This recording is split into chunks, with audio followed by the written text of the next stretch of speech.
But if we know these and we're able to visually identify some of these needs, so here's a visual indicators of significance, approval, and acceptance, and these are all in your handouts as well. And I'm not going to sit here and read a PowerPoint to you, but we have these needs. And in all reality, what we're really seeing here is that people are putting their private thoughts on public display most of the time. And as we go about our lives, if you just kept this one little graphic on your phone or this one little page with you, you would 100%, you'd be able to pull this out and identify needs of people all over the place. Anywhere you went, you'd be able to spot. And as far as secondary needs go, we have the intelligence. We can see all the ways that somebody who's an intelligence need displays this, and it's on public display. So they are pretty easy to see. So across an airport, with about maybe 30 seconds of analysis at the beginning, if you're just a pure beginner, just a few seconds of analysis, or even if you're watching YouTube, we can determine a person's needs before they start speaking, which really helps us to razor sharp focus in on what words to listen for in the conversation to confirm what we saw visually. But if we identify the needs, then we also get a second bonus. But let's take a look at these. And in our in-person workshops, this would be a worksheet that everybody's got. But let's walk through this. Somebody says, you know, it was no big deal. It was only $20,000. That's significance. When I studied at Harvard, we had this. There's intelligence. My friends keep blowing up my phone. There's acceptance. I've been training a lot at the MMA gym recently. There's strength and power. I got 79 employees that all report directly to me. Probably strength, probably significance as well. I always meet so many good people there. There's acceptance. I've been with the company for 25 years. There's significance. People always ask me for advice on how to blank. So that could be intelligence or significance, or maybe an indicator of one primary, one secondary, both. This is the third day in a row I feel like crap. So we know this is pity. I remember doing my thesis on that. There's another intelligence statement. Yeah, I'm a member of that organization, and we regularly go out and do whatever.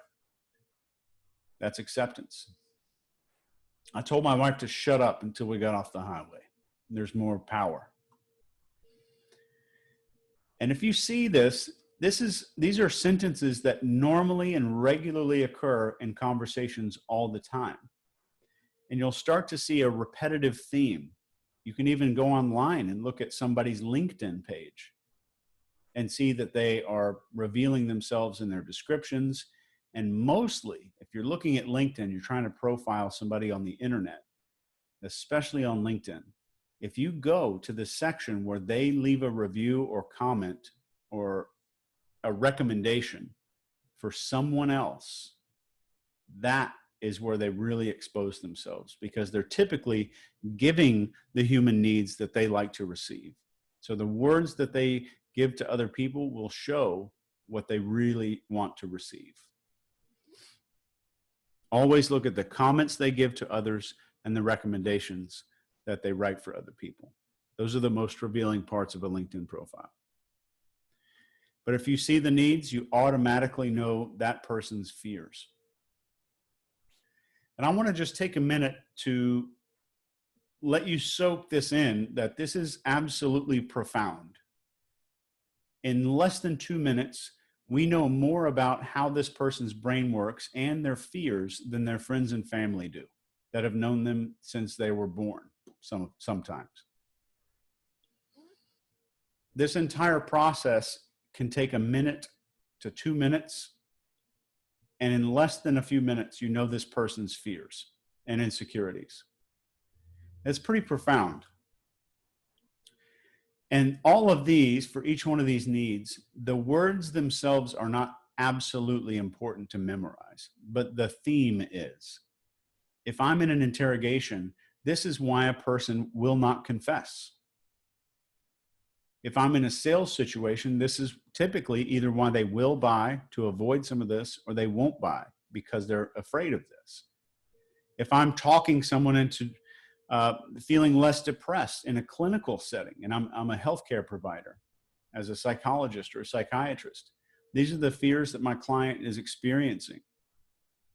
And if I know to address them, the entire conversation changes. The entire direction of my words, my goals, my desired outcomes for that conversation, everything changes. So just being able to identify needs shows us exactly what's behind the scenes. And let's please keep in mind that everybody here, everyone taking this course, including myself, we're all on that needs map.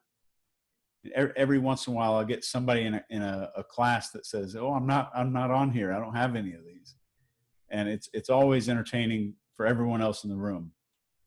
But let's keep this as understanding that this is about us as well.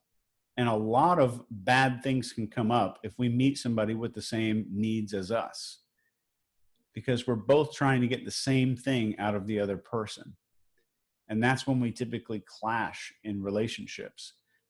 One, because we're both trying to get the same validation or social confirmation of something from another person. And two, we're getting a look at our dark side. And when I say dark side, I mean the Carl Jung dark side. And there's a famous story about this in college when Carl Jung and one of his professors passed out note cards to every kid in the class, little 3x5 note card. And they said, I want you to think about somebody that you don't like and write down 5 things you don't like about their personality or who they are as a person. And at the end of the class, it's revealed that most of those, if not every single one of them, are things we secretly don't like about ourselves.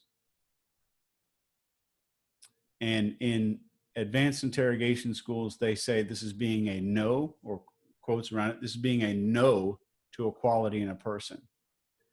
So if we're a no to somebody because we feel like they are self-serving, then we're a no to that in our own life. We are looking down on ourselves for the same reason. So it's important to know that if I meet somebody with the same needs as me, that it just sets off a little alert in my head that I need to be more cautious or more careful about my speech, and I need to be a better communicator with that person. So that's the needs map. And I hope that you have an opportunity soon to go out and practice this on a very regular basis. Just going out, having a conversation with people, go watch an interview on YouTube when somebody gets interviewed. Watch a job interview. These things really do reveal themselves in just about every conversation you'll ever have.